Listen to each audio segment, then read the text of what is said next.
आप देख रहे हैं न्यूज नेशनल वर्ल्ड, खबर वहीं अंदाज नया। इंदौर में शिव महापुराण कर रहे ख्याति प्राप्त कथावाचक पंडित प्रदीप मिश्रा बुधवार को अपनी कथा के अंतिम दिन इंदौर में मीडिया से रूबरू हुए। यहां उन्होंने पत्रकारों के कई सवालों के जवाब दिए। इंदौर प्रेस क्लब द्वारा आयोजित कार्यक्रम प्रेस से मिलिए में उन्होंने पत्रकारों द्वारा पूछे गए तमाम तरह के सवालों के बेबाक जवाब दिए और अपनी चित परिचित शैली में बात की। शिव महापुराण कर मध्य प्रदेश ही नहीं बल्कि देश दुनिया में ख्याति प्राप्त कर चुके कथावाचक पंडित प्रदीप मिश्रा बुधवार को इंदौर में प्रेस से मिले कार्यक्रम के दौरान मीडिया से रूबरू हुए। कथा के दौरान बताए जाने वाले उपायों को लेकर पूछे गए सवाल के दौरान पंडित मिश्रा ने बताया कि कर्म ही प्रधान है, उपाय तो आपका सपोर्ट करता है लेकिन सफलता मिलना मुश्किल है। वहीं मंदिरों में वीआईपी दर्शन की व्यवस्था को लेकर पूछे गए एक सवाल में पंडित मिश्रा ने कहा कि भगवान के सामने छोटे बड़े सब समान होते हैं, चाहे वह गरीब हो या धनवान, लेकिन मंदिर में पैसा देकर दर्शन करने वालों में अहंकार का भाव आ जाता है, इसलिए मंदिरों में वीआईपी दर्शन की व्यवस्था खत्म हो जानी चाहिए। साथ ही पंडित मिश्रा ने पत्रकारों द्वारा दिए गए सुझावों को भी सुना। गौरतलब है कि इंदौर में पंडित प्रदीप मिश्रा शिव महापुराण कथा का आयोजन चल रहा है, जिसमें देश भर से आए लाखों लोग कथा श्रवण कर रहे हैं, जिसका आज समापन है। जन्म को सुधारने के नहीं है, फिर आप उसको समझिए, ये हमारे कर्म को सुधारने के।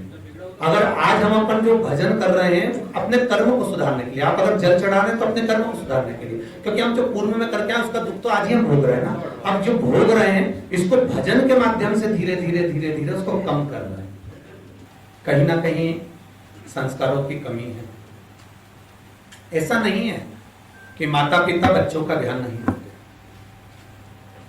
अगर माता पिता बच्चों का ध्यान नहीं देते तो श्रद्धा के टुकड़े कितने हुए ये मालूम नहीं पड़ते। एक पिता के मन में भाव जागृत हुआ कि मेरी बेटी आखिर है कहां। बस जिस पिता ने थोड़ा समय निकालने के बाद उनको याद आया कि मेरी बेटी कहां है, वही पिता अगर 2 या 3 दिन के अंदर भी अगर ज्ञात कर लेते कि मेरी बेटी कहां है तो उनको अपनी श्रद्धा वापस जीवित प्राप्त हो जाती। कहीं ना कहीं हमारे संस्कार या हमारा जो पोषण तत्व है वह हमको वहां तक नहीं पहुंचने देता।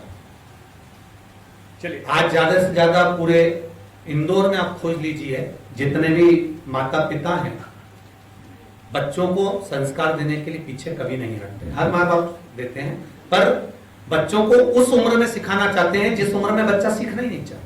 बांस गीला रहता है तब उसको नवाओगे तो नव जाएगा, पर सूखा बांस अगर नवाएंगे तो टूट जाएगा। इसलिए मेरा कहना है संस्कारों के बल पर ही हम ये सब क्राइम रोक सकते हैं। इसको मजबूरी तो नहीं कहेंगे पर विश्वास जरूर कहेंगे।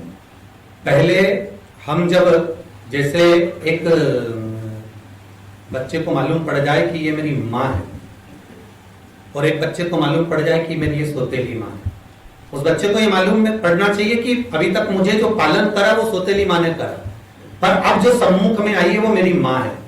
तो वो मुझे नहीं लगता कि वो सौतेली माँ को इतना सम्मान देगा, वो सम्मान देगा तो अपनी माँ को ही देगा। उसी तरह अब सांसारिक जीवों को ये ज्ञात हो गया कि महादेव हमारा पिता है और संपूर्ण ब्रह्मांड में राम जी त्रेता में आए, भगवान कृष्ण द्वापर में आए, पर जो अनादिकाल से ही है वो शिव है, पूरे ब्रह्मांड में शंकर है। अब लोगों को पहचान हो गई कि हमारा पिता है और हम उससे सब कुछ कह सकते हैं और उससे अपना कार्य करा सकते हैं।